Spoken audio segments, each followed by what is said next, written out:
అనగనగా ఒక అందమైన అడవి అంచున ఉన్న గ్రామంలో సురభి అనే ఆవు ఉండేది. సురభి చాలా సాధువు, ఎప్పుడూ నిజమే మాట్లాడేది.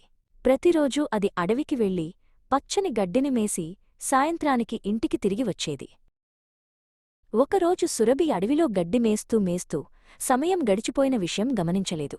సూర్యుడు అస్తమిస్తున్న సమయంలో అది ఇంటికి తిరిగి వెళ్లడానికి సిద్ధమవుతుండగా పొదల చాటునుండి శార్దూల అనే పెద్ద పులి ఒక్కసారిగా దాని ముందుకు వచ్చింది. శార్దూల గర్జిస్తూ, చాలా కాలం తర్వాత నాకు మంచి భోజనం దొరికింది, నిన్నిప్పుడే చంపి తినేస్తాను. సురభి భయపడలేదు కాని తన ఇంట్లో ఆకలితో ఎదురుచూస్తున్న చిన్న దూడవత్స గురించి ఆలోచించింది.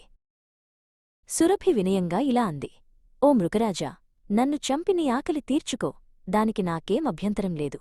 కాని నా ఇంట్లో పసిదూడవత్స నాకోసం ఆకలితో ఎదురుచూస్తూ ఉంటుంది. నేను వెళ్ళి దానికి పాలిచ్చి వస్తాను. ఒక్కసారి నన్ను నమ్మి పంపించు. శార్దూల నవ్వి, నిన్ను నమ్మి పంపిస్తే మళ్లీ తిరిగి వస్తావా? ఏ జంతువైనా ప్రాణాలకు తెగించి మృత్యువు దగ్గరకు వస్తుందా అని అడిగింది. సురభి సత్యంమీద ప్రమాణం చేసి తాను తప్పకుండా వస్తానని చెప్పింది. సురభి మాటల్లోని నిజాయితీ శార్దూలకు నచ్చింది. సరే, నీ మాటమీద నమ్మకంతో నిన్ను పంపిస్తున్నాను.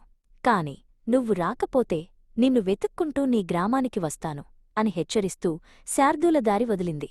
సురభి వేగంగా తన గ్రామం వైపు పరుగెత్తింది. సురభి ఇంటికి చేరుకోగానే తన దూడవత్స సంతోషంతో అరిచింది. సురభి తన దూడకు కడుపునిండా పాలిచ్చింది. దూడను ప్రేమగా నాకుతూ తాను పులికి ఇచ్చిన మాట గురించి చెప్పింది. బిడ్డా, నేను ఇచ్చిన మాట నిలబెట్టుకోవాలి. సత్యం కంటే గొప్పది ఏదీ లేదు. నువ్వు జాగ్రత్తగా ఉండు అని వత్సకు చెప్పి సురభి కన్నీళ్లతో అడవివైపు బయలుదేరింది. వత్స తన తల్లి వెళుతుంటే దీనంగా చూస్తూ నిలబడింది. సురభి అడవిలోకి వెళ్లి శార్దూల ముందు నిలబడింది. మృగరాజా, నేను వచ్చాను. నా బిడ్డకు పాలిచ్చి దానికి అన్నీ చెప్పి వచ్చాను. ఇప్పుడు నువ్వు నన్ను భక్షించి నీ ఆకలి తీర్చుకోవచ్చు అంది సురభి. సురభి సత్యసంధతను చూసి శార్దూల మనసు కరిగింది. ఓ సురభి, నీలాంటి సత్యవంతురాలిని చంపితింటే నాకు పాపం చుట్టుకుంటుంది. నీ ప్రాణాన్ని నేను తీయలేను. నువ్వు క్షేమంగా నీ బిడ్డ దగ్గరకు వెళ్ళు అంది శార్దూల. అప్పటినుండి సురభి శార్దూల మంచి మిత్రులయ్యారు.